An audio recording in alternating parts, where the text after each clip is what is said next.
I'll answer the own question that I got first, which is who's on your early hot seat? Which coaches is early on the hot seat this year?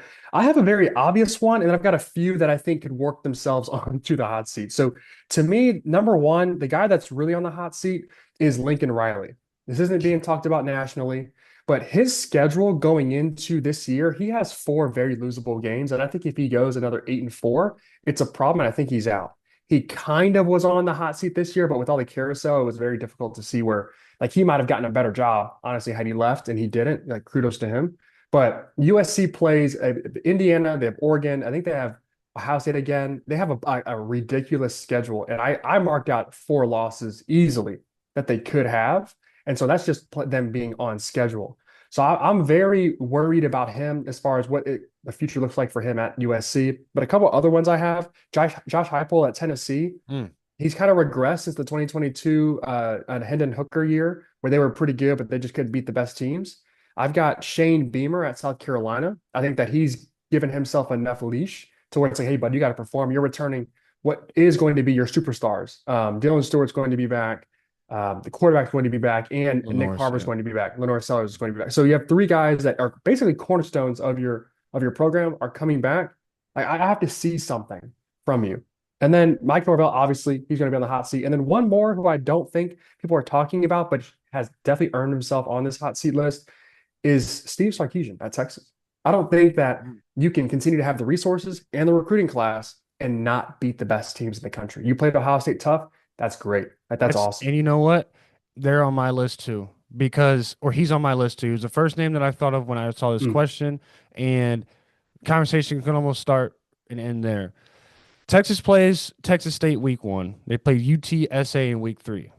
Week 2 is Ohio State, and that's at home. And he cannot show his ass again at Ohio against Ohio State, or the hot seat questions will heat up then. I don't care if he's 2-1 at that point after week 3, but after week 3, they have no weeks off. And if you look at Ooh. their schedule, they play a lot of teams where they could get some fits from. And they're looking at 3 losses right now in the face for sure.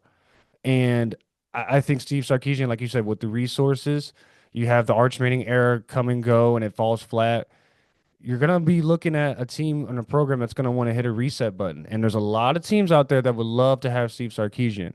And so I think with Lincoln Riley, I think there's potential of a mutual agreement of part ways there because I don't think it's working for him. I think he needs to come back to the Midwest and really get a lot of kids and be in a program that really suits his personality and the way that he coaches. And then my next coach, who I think is on the hot seat, deservedly so. I think Sarkisian's on the hot seat for this year, and then going into 2027, he could be fired. I think if this coach either starts the year off bad or isn't bowl eligible, he's out before the winter meetings even starts, and that's Luke Fickell at Wisconsin. When we were growing up, Wisconsin was a premier program in the Big Ten. They had an established running game. You might turn on ESPN and see Wisconsin rushing for 300 yards a game. Jonathan Taylor. I mean, the list goes on guys that used to be at that school. But Wisconsin has turned into this program where the expectations aren't even there. They've had games against Alabama where they host Alabama, got smoked. Went to Alabama, got smoked. And it's like, okay, Wisconsin has regressed into this, I don't want to say bottom of the barrel Big Ten because they're better than the Rutgers and the Maryland, but they're not very, they're closer to the Rutgers and Marylands than they are to the Ohio States and the Oregons and the USCs. I mean, they're probably right around somewhere with UCLA. And so I think if Wisconsin, who is desperately looking for, that whole entire school is looking for some juice. The basketball program is all right. They're good, but they're supposed to be good. But Wisconsin's football program being bowl eligible or not even bowl eligible at the end of the season, that's that shouldn't even be tolerated. And so I think he's got, another year, maybe even only half a year to figure this out, or Luke Fickell will be gone because he's on the hot seat already, and I think a lot of talks after this season where he's going to enter this season on it. But I think Wisconsin, it's time for that program to turn things around, and that's going to be their first start.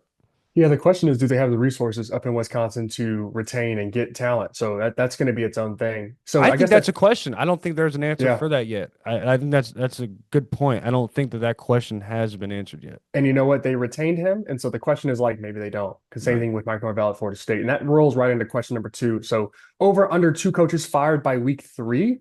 What are your thoughts here? Because I think I have an answer, but what do you think? My answer is going to be under. My two names that I have on this list that could be gone by week 3 are Bill Belichick and Shane Beamer. Bill Belichick, I think, with just kind of the circus that's been North Carolina in his off the field life and everything that just kind of surrounds Bill Belichick nowadays. I think that if UNC were to start 0-3, they would consider leaving. I think he would consider stepping away.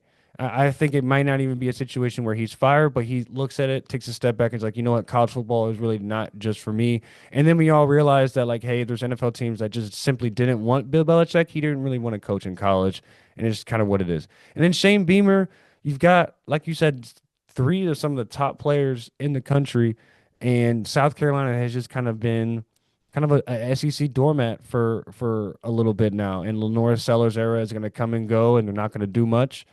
And the Dylan Stewart, he's going to get drafted into the top 5, but no one's ever really going to remember his career at South Carolina, and they're just going to be this middle of the road team. And I don't think a school like South Carolina can afford to be this middle of the road team. Like I said, when Mizzou has passed them up, Vanderbilt's passing them. You said Kentucky has a chance to possibly even pass them up this year. It's like, well, what are we doing? And it starts and ends with the head coach, and that's what's going to happen. And so, I think if there's two guys that could get fired before week 3 this year or some prominent schools, it'll be those two guys. Okay, I like that a lot. I have two that I think have a real chance of getting fired too. I want to go back just real quick. South USC actually they canceled their game with Notre Dame, so That's right. That's they right. actually have 3 losses that I'm marking out. I'm saying Oregon they Hmm. lose even though it's at home. I'm giving them Washington. I'm giving them Penn State, Definitely. Ohio State, and then they play Indiana a week after that. They have a bye, then they go to Indiana. So they host Ohio State, bye week, go to Indiana. I'm saying 3 losses. I think 9-3. Lincoln Riley gets another shot. I would just need him to turn the corner and beat either Anything Oregon. that's not either if it's got to be 9-3 and then like one win away or a tight loss away from like being in the Big Ten championship or something like that. It's got to be Something like something. that. He's got to scale. Now, to me, I when I saw this question, the first thing I thought was, okay, well, what schedules make the most sense as to what could accommodate 2 people getting fired? Here's what I think. I think number one is Clemson and Dabo Sweeney. I Yeah. think by week 3 he could be fired. Now, here's the schedule. They play at LSU September 5th. Oh. That's game one. So if that is not competitive, because this is the second or third time they've run this game back before. So if this game is not competitive and LSU jumps out and they just beat the brakes off of Clemson, Mm. not good. Even if it's a somewhat close but not winnable game, like it's a 10-point game, but it never felt like that. Then they play Georgia Southern, which they'll win. Then they play North Carolina. You drop that North Carolina game. I'm not as low on Bill Belichick and that team as you are. They at the end of the season were getting better. I really liked where they were headed, so I'm interested in that.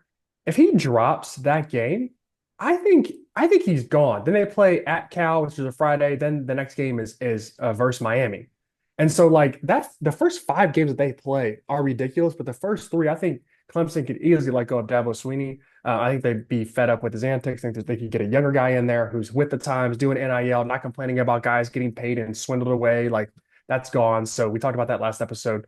So I think Clemson has a real chance of letting Dabo go. And then this was no surprise, but just the way the schedule lines up is Mike Norvell at Florida State. So they start the season versus New Mexico State, which is great, be 1-0. Then they play SMU and they host SMU. The very Speaking. next game, they have a bye. And the following week, they play at Alabama. And so if you're 1-2 after that, you're going to play Central Arkansas. So like that's a win no matter who's coaching the team. I think he's gone if you go 1-2 the first 3 games of the season.